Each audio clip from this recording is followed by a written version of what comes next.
Good morning and welcome to the Morning Scoop for Friday, April 9th. This is your daily Buckeye fix. I'm Tom Orr. The Minnesota game is in 146 days. The game against Michigan in 232 days. The OSU spring game is a week from tomorrow. That will wrap up what has been a very interesting and eventful spring football for the Buckeyes. My guest today is Buckeye Scoop's Alex Gleitman. He just released his weekly ADEC column that included a ton of really interesting reports from his sources inside the program on guys who are taking that next step right now. Alex, thank you for joining us. Absolutely. Always a pleasure, Tom. Happy Friday, everyone. Happy Friday. Well, one of the things I love about our staff at Buckeye Scoop is that everyone is talking to different people inside the program. So you get some really varied perspective on how guys are doing. You know, it's not, you're just hearing from this one guy and this one guy has this one thought on this one guy. It's, you hear from a lot of different people. But then there are also certain names that keep coming up in a lot of different people's reporting as well. And this spring, basically all of the quarterbacks have been hot topics for obvious reasons. I just had Nevada on to handicap the race for that job earlier in the week. But what are you hearing about the quarterback position right now?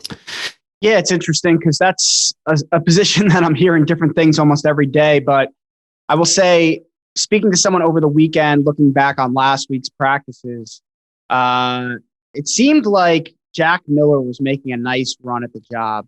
He had a really good week of practice, really strong. I think multiple sources felt he looked the best out of all three quarterbacks that are in this competition. Obviously, Kyle McCord and CJ Stroud as well. I think with CJ Stroud, I think there was some issues with some turnovers. I know one day there was definitely almost a handful of interceptions thrown by CJ. And I don't know if it's overconfident or, just really his first full spring. It's just getting used to some things with the pads on a little bit and getting some of the rust off. But he had some issues there. And then Kyle McCord, I think it's just a matter of him finding out how he gets to a point where he's playing and not thinking, if that makes sense. I think the speed of the game is just so different, even when you play at a high school like St. Joe's in Philly, where they play some of the top competition in the country and a national type of schedule. But the speed of the game, even in practice, is so different. And so I think for him, it's just having that game slow down for him, letting him just play more naturally, let it rip.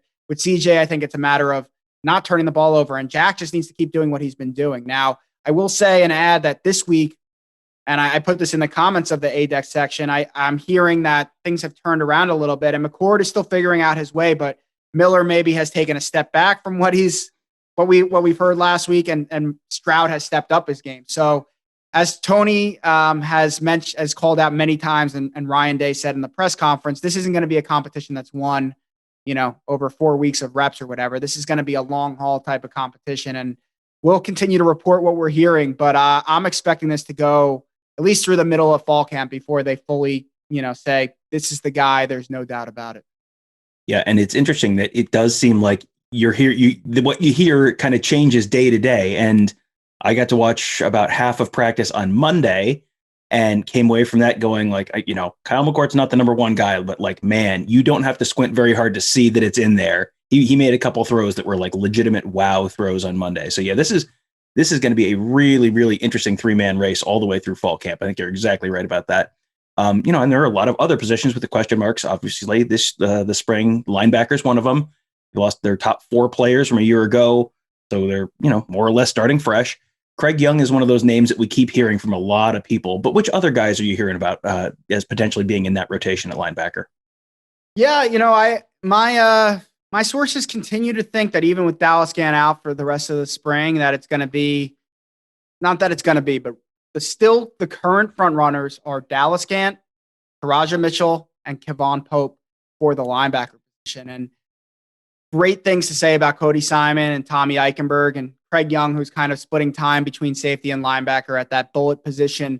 But as far as the base defense, still thinks that the veterans in the linebacker room, those 3 veterans, are going to claim the starting jobs. Now, what I will say is that I'm hearing that versatility is the name of the game when it comes to Ohio State's defense and how they plan to maybe change some things around. And I think part of that is the personnel that they're working with.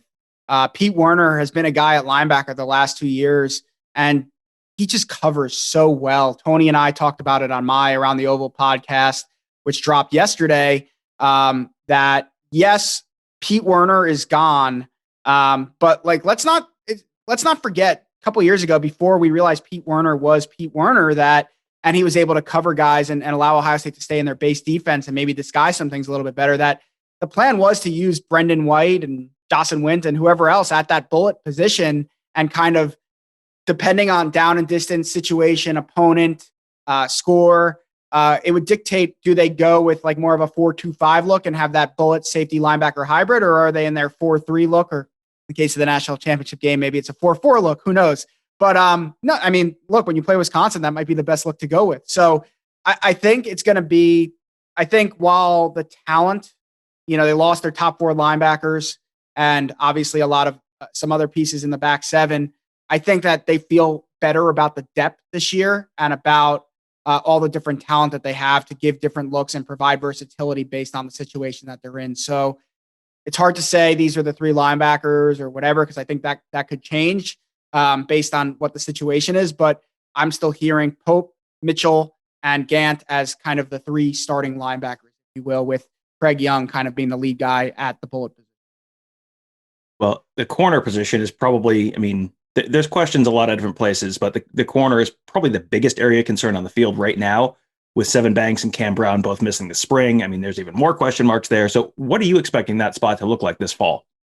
Yeah, I think Sevyn Banks is the number 1 guy. There's no doubt about that. When I asked a couple people like, oh man, Sevyn Banks out for the rest of the spring, that can't be good for his development and the trajectory of this group, right? And my sources were kind of like, well, we're not really worried about Sevyn. We know he had some growing pains and some things last year, but we feel like he really learned from it. He's had a great offseason. He's worked really hard. And while we would obviously love for him to get the reps, like he's kind of the guy who we have penciled in as like, we feel pretty good about this guy.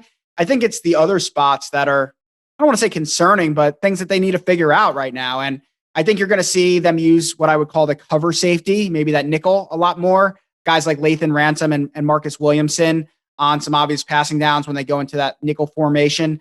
I think Cameron Brown, they're banking on him to kind of be that number 2 guy. I think obviously you won't know until fall camp when he's fully back and up to speed, but they're expecting him back this summer to be able to participate in workouts and then be full go by fall camp. So I think Cam Brown right now I would have penciled in, not in ink, to that number 2 spot. And then what I'm hearing is Legend Cavazos, who I don't really know how you categorize him. I guess it would be as a redshirt freshman. Last year didn't really count, but he didn't play enough games anyway. But he has 5 years to play 4 left. Let's just call it that, which is great. He's got a ton of good football ahead of him. But I'm hearing that he's still, I don't want to say out of control, just a little undisciplined at times. But as far as the tools go, I think that they feel he's got them. And so just a little bit more coaching up from Matt Barnes and Kerry Coombs and, some guys like Sevyn Banks and Cameron Brown, the rest of the spring and fall camping, and maybe Sevyn Banks being out and getting guys like him and Ryan Watts and Denzel Burke some extra reps. I think maybe that helps them out. So I think that's going to be the top 3 corners, but I think you're going to see a lot more of a, let's call it a 2 safety nickel look this year versus maybe what we've seen in the past couple of years. All right. And the last spot I wanted to ask you about, running back. There are 6 guys battling for carries right now. That is a lot of guys in one room with only 1 football to go between them. And Master Teague is, something of an incumbent there, but it sounds like there were a couple other young guys who've really jumped out to the people you're talking to. Yeah. I think everyone expects Master Teague to be the guy out there next to whoever QB1 is lined up in the backfield.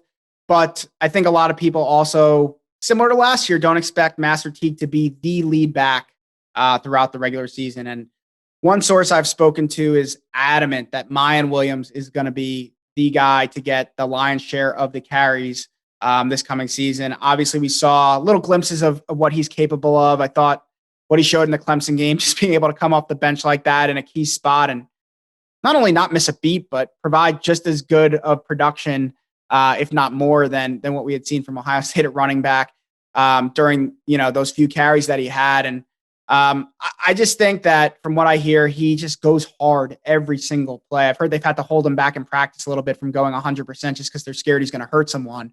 That's how hard and violent he just runs every single rep. And there's no, it's all gas, no brakes, to take some words from Sark or Robert Saleh at the Jets. But he just goes hard. And I think people feel that he is going to be the guy. Now, I will say, as far as other players go, I'm not counting anyone else out, but Trevion Henderson came in very highly ranked. And I think from those I've spoken to, they feel that there will be a role for him at some point this season. It may not be right away. He may get the garbage time carries early on, and there's nothing wrong with that. Guys like Zeke did that from the jump too. But I think as the season goes on, you're going to see his role expand and him be more involved in the offense. So I think ideally Ohio State would really only like to use 2 backs, but there could be a scenario where they use 3, because I do think that there will be some sort of role for Master Teague throughout the season, even if he's not the lead guy for Ohio State. Well, you had a total of 12 separate reports in that ADAC column this week. We hit on just 4 of them right there. So 8 more. So if you think like, hey, that was good, but I'd like to hear like 3 times as much, good news, you can find the full report at buckeyescoop.com. I will link that post in the post for the podcast on the front page of the site. So you can just click on that link there and go straight to Alex's ADAC site article. But you can only do that if you remember at buckeyescoop.com. And, this is going to be an exciting final week of spring ball. Makes it a great time to join the site. As I mentioned earlier, our whole team of insiders is working overtime right now to share information from inside the facility to keep you as up to date on everything that's happening. Next weekend, of course, we'll be at the spring game to cover that from every angle. Makes that a great time to become a member of buckeyescoop.com.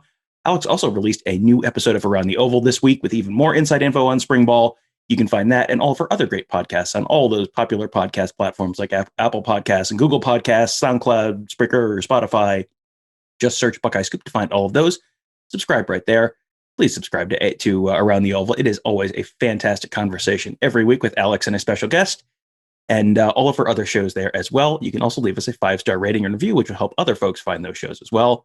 And finally, youtube.com/Buckeye Scoop. We just passed 5,000 subscribers there in less than a year. That is a lot of people who are thinking, hey, this is really good content for free. Why don't you join them? youtube.com/Buckeye Scoop. Just hit subscribe, and then you'll get notified every time we post a new video of a podcast or practice video or interviews or any of the other stuff we do. So that's at youtube.com/Buckeye Scoop. That'll do it for today. And in fact, that'll do it for this week. Have a great weekend. We will talk to you guys on Monday.